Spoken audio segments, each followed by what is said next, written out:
Hello बच्चों, let's read the question. A parallel plate capacitor with circular plates of radius r is being charged as shown.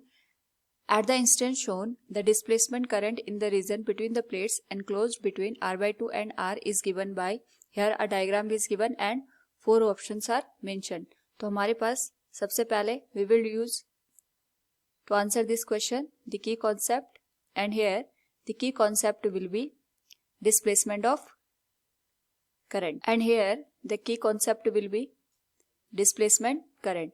तो हमारे पास यहाँ पे in the space of capacitor अगर हम बात करें, हमारे पास due to the change in the electric field displacement current flow होती है. यहाँ पे हमें कैपेसिटर की 2 प्लेट गिवन है, एक की रेडियस हमें गिवन है यहाँ पे r एंड दूसरी हमारे पास यहाँ पे रेडियस गिवन है r/2.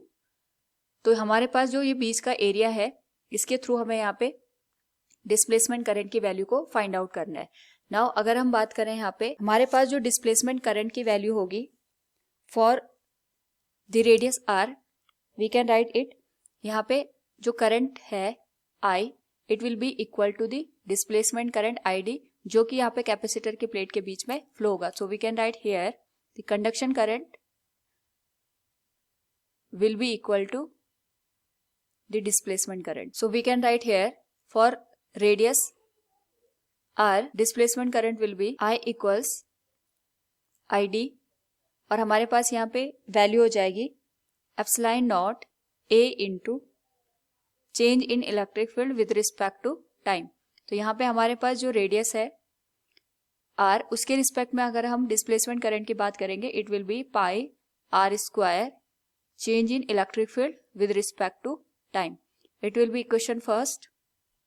नाउ अगर हम बात करें यहाँ पे the area between the 2 plates, यानी हमें जो ये शेडेड एरिया है उसके थ्रू यहाँ पे जितनी भी डिस्प्लेसमेंट करंट फ्लो हो रही है उसकी वैल्यू को फाइंड आउट करना है. So we can write here the displacement current will be epsilon naught A dash change in electric field with respect to time.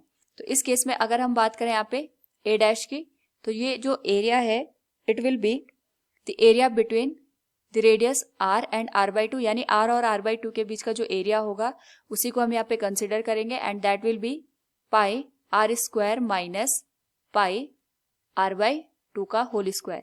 इसको अगर हम सॉल्व करें यहाँ पे this whole value will be A dash equals 3/4 pi r square.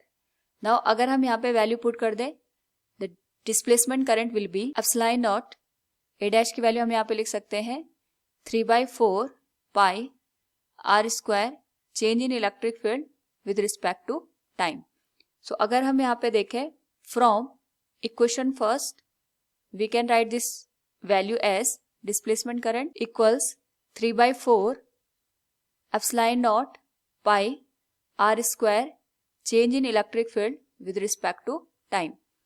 तो यहाँ पे हमारे पास जो pi r square epsilon naught d divided by dt है, इसको हम यहाँ पे लिख सकते हैं from equation first that will be equal to I. So हमारे पास जो यहाँ पे डिस्प्लेसमेंट करंट की वैल्यू होगी it will be 3/4 times of the I. So from the given question we can say here the displacement current in the region between the plates enclose between r/2 and r is given by 3/4 I.